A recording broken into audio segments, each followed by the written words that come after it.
Hey guys, ancient time में यानी पुराने जमाने में हमारे इंटेलेक्चुअल्स को लगता था कि मैथ्स में एक ऐसा कोई सिंबल होना चाहिए विच रिप्रेजेंट्स नथिंग, यानी नथिंग को रिप्रेजेंट करने के लिए भी तो कोई सिंबल होना चाहिए।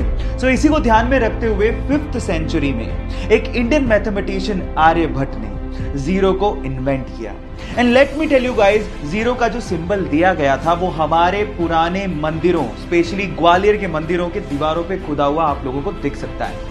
सो गाइस, अगर आप ये सोचते हैं कि जीरो की इन्वेंशन कोई बड़ी इन्वेंशन नहीं है, तो मैं आपको आपकी जानकारी के लिए बता देता हूं, अगर जीरो इन्वेंट नहीं हुआ होता ना तो बाइनरी लैंग्वेज नहीं आती, और बाइनरी लैंग्वेज नहीं आती तो एक कंप्यूटर लैपटॉप कुछ नहीं होते।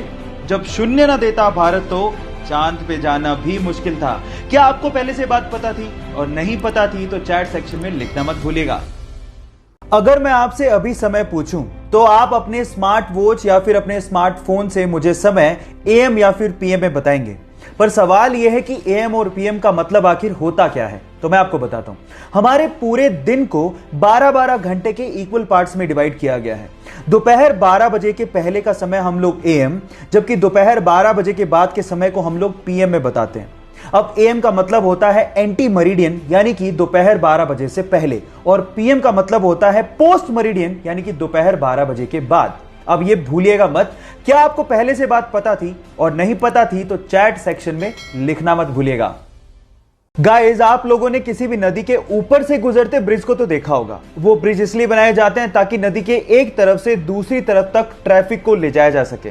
लेकिन फ्रांस ने दुनिया का पहला ऐसा ब्रिज बना के तैयार किया है जहां से ट्रैफिक को नहीं बल्कि एक नहर को नदी के ऊपर से पास करवाया जाता है। कितना अमेजिंग लगता होगा ना कि नीचे से नदी बह रही है और ऊपर के पुल से कोई स्पीड बोट निकल रही है। आप लोगों को इस अमेजिंग पुल के बारे में सुन के कैसा लगा? चैट सेक्शन में लिखना मत भूलिएगा।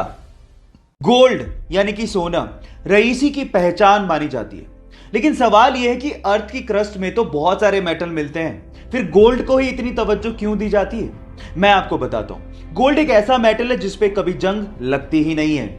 एक्चुअली जब भी कोई मेटल ऑक्सीजन और मॉइस्चर के कांटेक्ट में आता है तो उस पर जंग लगनी शुरू हो जाती है, जैसे कि लोहे का ब्राउन हो जाना, चांदी का काली हो जाना, कॉपर का ग्रीन हो जाना। ये सब कोरोजन यानी कि जंग लगने की वजह से ही होता है। लेकिन गोल्ड एक अनरिएक्टिव मेटल है जो ऑक्सीजन और मॉइस्चर के साथ रिएक्ट करता ही नहीं है। इसीलिए अर्थ की क्रस्ट से जब सोने को निकाला जाता है तो उसे प्रोसेस करने तक की जरूरत नहीं पड़ती, क्योंकि वो प्योर फॉर्म में ही पाया जाता है।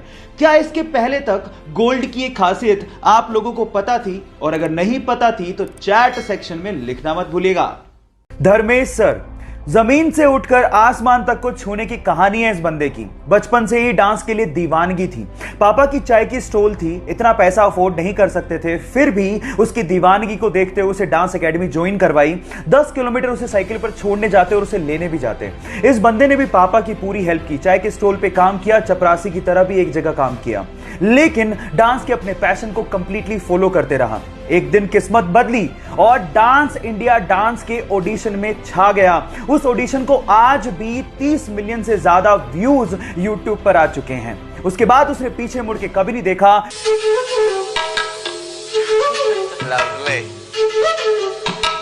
और आज धर्मेश सर बहुत ही सक्सेसफुल कोरियोग्राफर, एक्टर और एक डांस रियलिटी शो में जज हैं। अपनी मेहनत और जुनून से कैसे आसमान को छुआ जाता है, ये आप धर्मेश सर से जरूर सीख सकते हैं।